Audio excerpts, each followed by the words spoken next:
Picture this. It's Tuesday morning. You walk into your local coffee shop, grab a latte, and tap your phone to pay. But instead of a beep, you hear a buzz. Declined. You try again. Insufficient privileges. Not insufficient funds, insufficient privileges. You go to an ATM to grab some cash, but the screen goes black. It says, "Withdrawals are suspended for your user profile."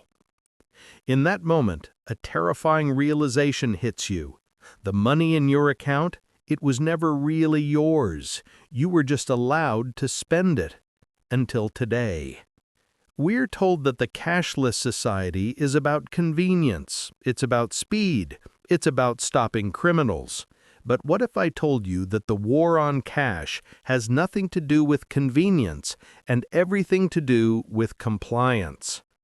We're witnessing the construction of a financial prison with invisible bars, and once the door locks, there is no key.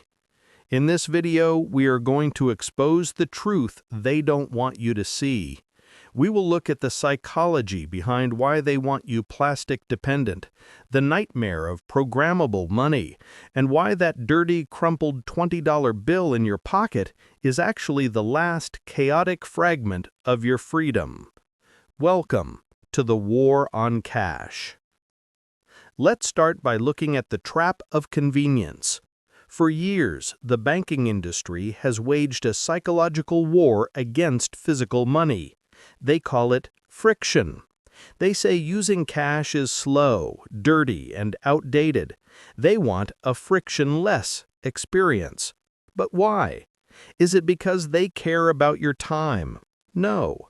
Studies have consistently shown that when people use credit cards or digital wallets, they spend significantly more, often up to 20 or 30% more than when they pay with cash. It's called the pain of paying. When you hand over a physical $50 bill, you feel a psychological pinch. You see the wealth leaving your hand. It registers as a loss in your brain. But when you tap a card, nothing happens. It feels like nothing. It's abstract. By removing the friction, they remove your self-control. They are weaponizing your own psychology against you to keep you in debt and keep the consumption machine running. But the psychological trap is just the surface level. The real danger lies in the data. Let's talk about the lie. If you have nothing to hide, you have nothing to fear. People say, "I don't care if the bank knows I bought a burger and a Netflix subscription." But data is not just about what you buy. It's about who you are.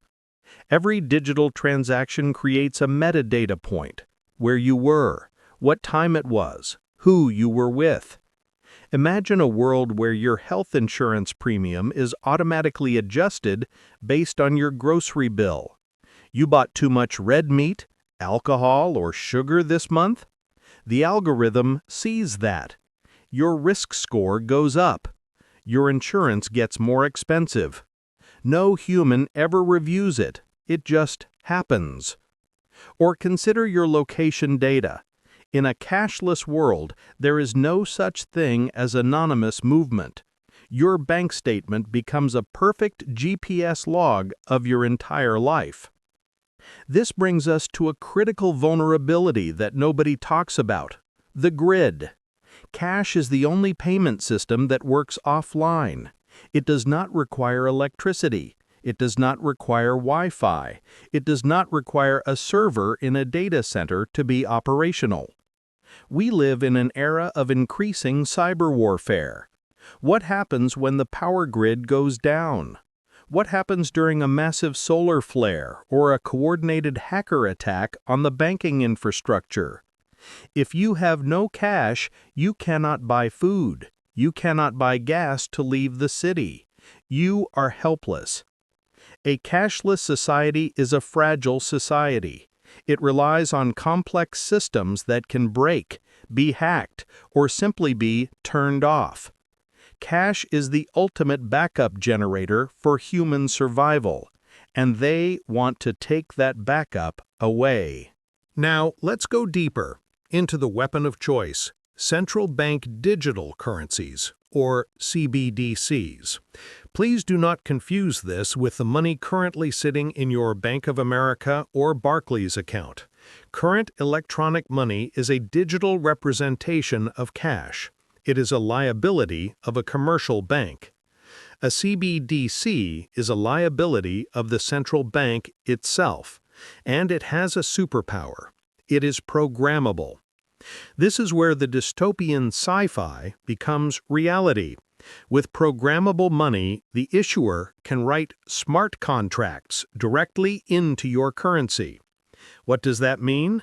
Imagine the government wants to stimulate the economy. They issue a stimulus check into your CBDC wallet. But there is a catch. The code says this money has an expiration date. If you don't spend it within 30 days, it vanishes. Saving becomes impossible. You are forced to consume. You cannot build generational wealth because the money literally rots in your digital wallet.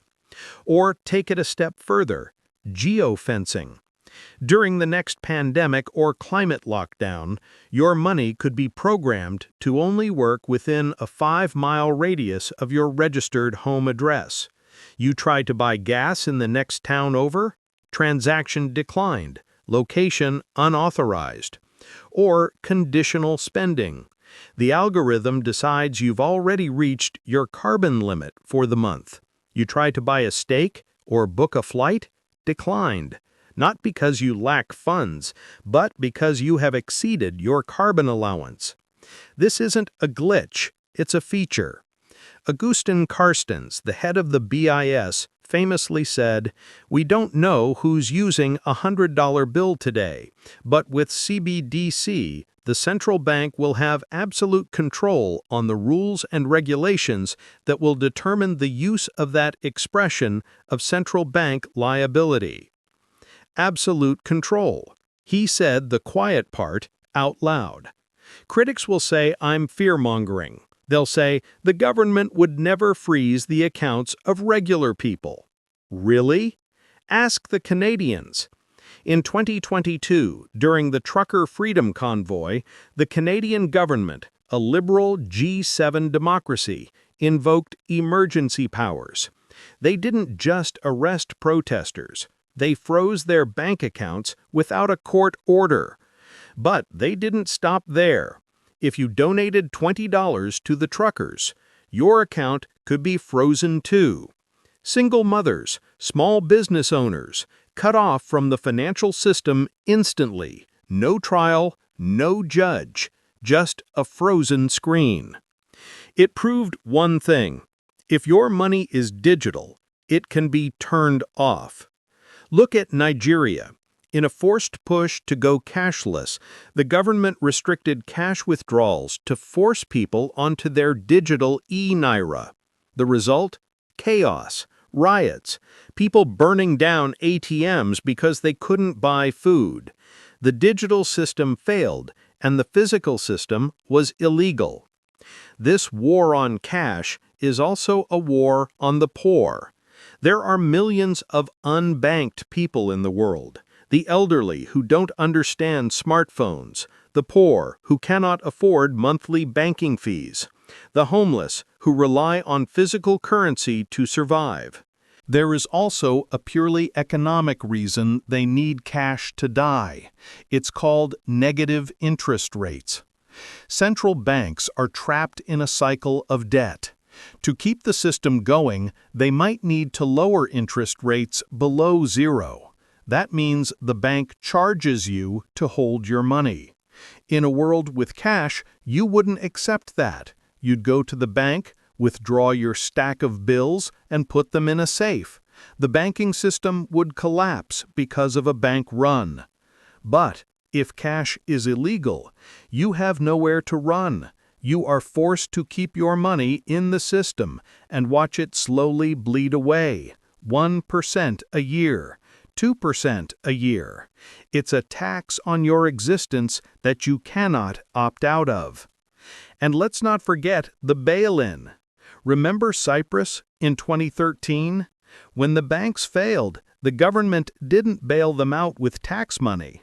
They took the money directly from depositors' accounts. It was legal theft. In a cashless society, a bail-in can happen with the push of a button. You go to sleep with $10,000 and wake up with $8,000. They call it a stabilization levy. You call it robbery. But there is absolutely nothing you can do about it. So, is it hopeless? Are we destined for the digital gulag? Not yet. Technology is a tool, but fire can cook your food or burn down your house. It depends on who holds the torch. Here is your defense strategy. Number 1, use cash. It sounds simple, but it's a revolutionary act. Use it for groceries, for gas, for local businesses. Using cash keeps the infrastructure alive. It sends a signal that we value privacy. If businesses see cash coming in, they will keep their cash registers. If we stop using it, they will remove them. Number 2, get out of the system. Do not keep all your wealth in the banking system. Diversify into physical assets. Gold and silver have been money for 5,000 years. They don't require electricity, they don't require permission, and they cannot be hacked. Number 3, self-custody. If you own Bitcoin or crypto, get it off the exchange. If you don't hold the keys, it's not your coins. It's just another IOU. Understand the difference between decentralized crypto and central bank digital currencies. One is freedom, the other is slavery. The war on cash is a war on your autonomy. A cashless society is a permission-based society. You are only free if you can transact without asking for approval from a bank, a government, or an algorithm. Hold on to your cash, use it, defend it, because once it's gone, we will never get it back. If you want to survive the financial reset, make sure to subscribe and turn on notifications. I'll see you in the next one.